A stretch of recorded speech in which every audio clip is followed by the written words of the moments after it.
HC 140.312, agravo regimental, relator o ministro Edson Fachin. Porque, obviamente, nós vamos estar a validar esse tipo de expediente. Ou isso se faz a vero, ou nós vamos ter a toda hora uma mente criativa fazendo aliterações, mudanças pequenas, para dizer é um novo fundamento. Com o ânimo de não conhecer de habeas corpus, e eu entendo, no julgamento das ADCs, do habeas corpus, no caso do ex-presidente Lula, eu falei da mídia opressiva. A gente vê gente, presidente, de Tribunal Superior, que diante de habeas corpus hoje treme de medo. Não faz muito eu vivi isso lá no eleitoral. Implorei a um colega que trouxesse o caso Garotinho. E ele pedia, pelo amor de Deus, que não pedisse a ele isso. E eu arquei com o ônus de decidir. Queria que ele dividisse as suas angústias com o colegiado. Não vou citar nome, mas é essa a realidade. As pessoas hoje estão com medo. Juízes com garantia de vitaliciedade estão com medo. Estão com medo do Jornal Nacional, estão com medo da Folha de São Paulo.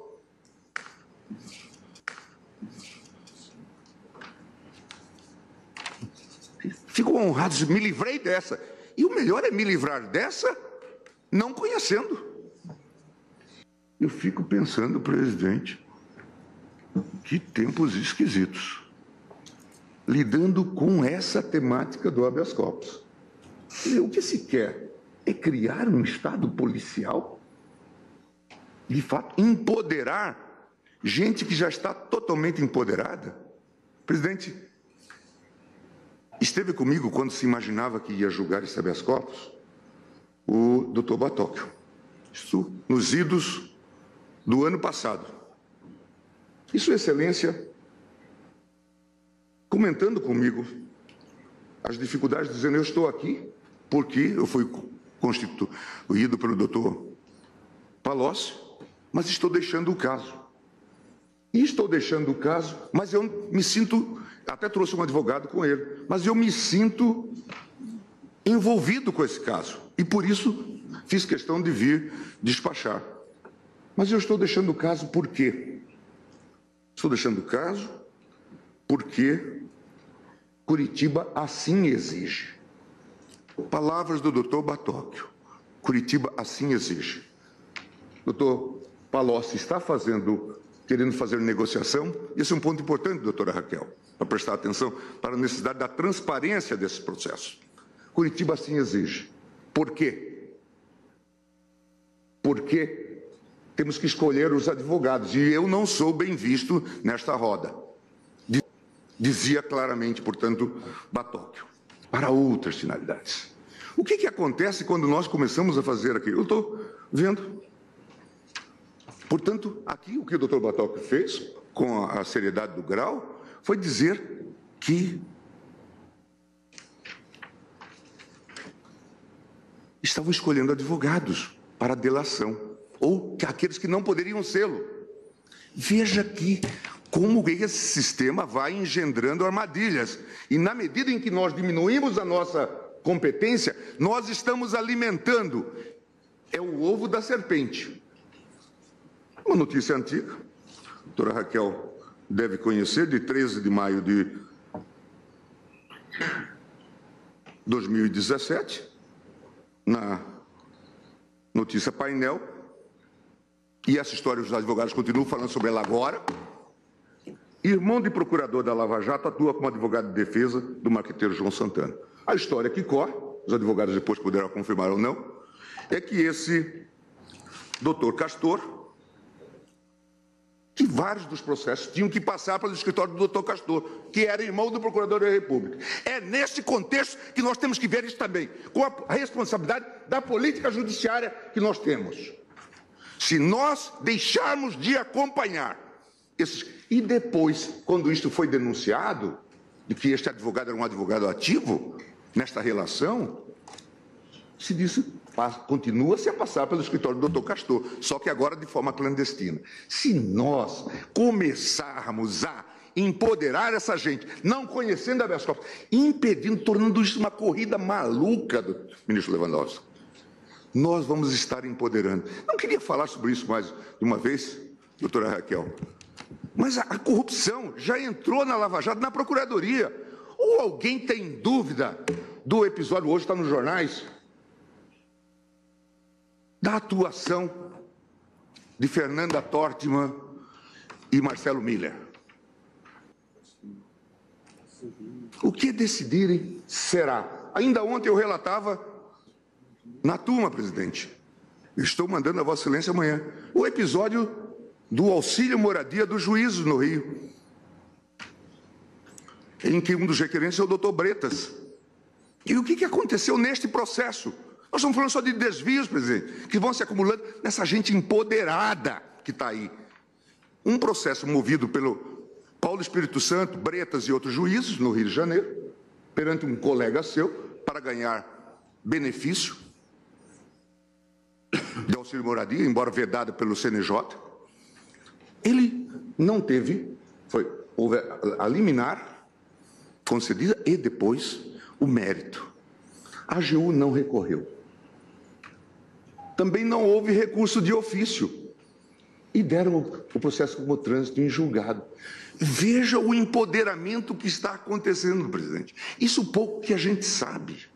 Pouco que a gente sabe da conversa com os advogados, que certamente têm todos os seus cuidados em relação a isso. Então, é grave a consequência, gravíssima a consequência. Estão a ocorrer. Que estão a ocorrer.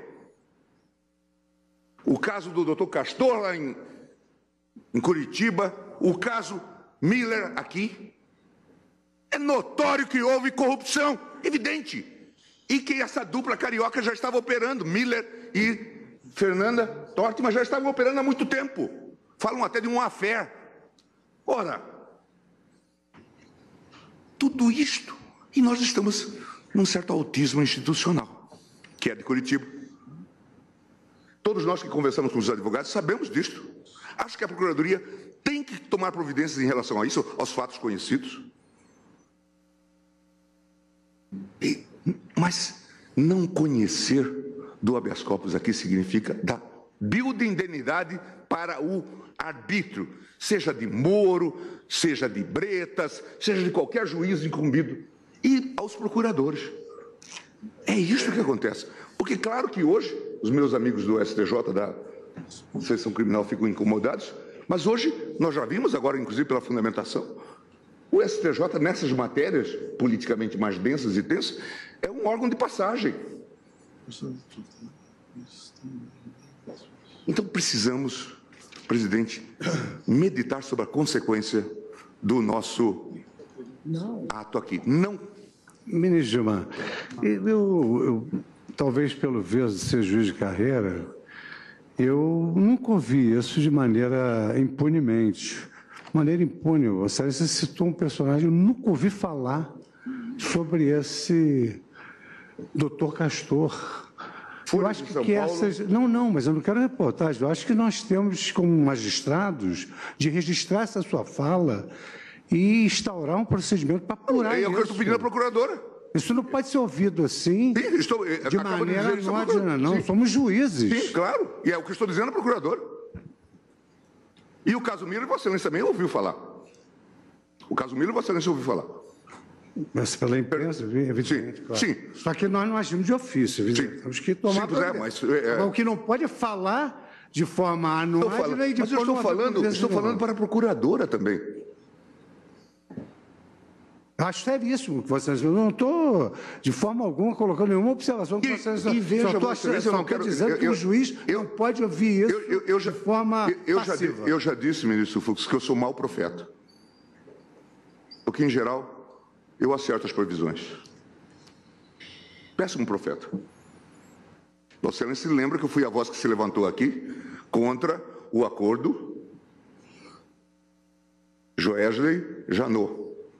E falei de todas as peripécias.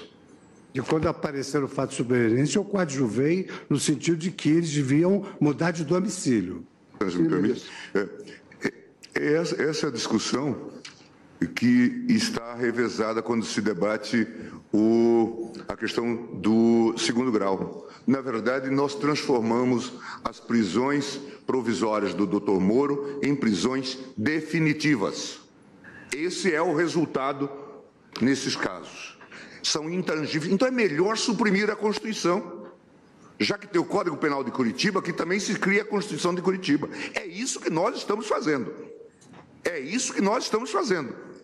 As prisões provisórias, as prisões cautelares, elas ganham caráter de definitividade.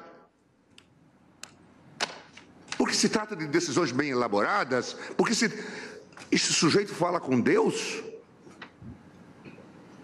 de que nós estamos falando? Ou porque nós estamos fazendo um populismo judicial? Veja, o que Vossa Excelência toca é exatamente nisto. E não é neste caso só, nos vários casos. As prisões provisórias, se elas não puderem ser revistas, elas se tornam definitivas. E aí nem precisa esperar, como Vossa Excelência disse, o segundo grau. Já basta a queda da caneta na prisão provisória. Não precisa esperar a sentença. É essa a consequência da decisão que nós estamos tomando. Decidir não conhecer. Além do que, vamos estabelecer realmente, como eu já disse, essa corrida maluca, ou uma corrida de obstáculos com os obstáculos móveis. É isso que nós estamos inventando. Deixa eu colocar um novo obstáculo. É isso que se quer? É isso que é o sistema jurídico coerente e íntegro? Vossa Excelência, acho que colocou o dedo na ferida ao chamar a atenção para a definitividade das prisões provisórias. Neste caso, inclusive, daqui a pouco ela já dura uma pena, porque já são 2 anos de prisão quase.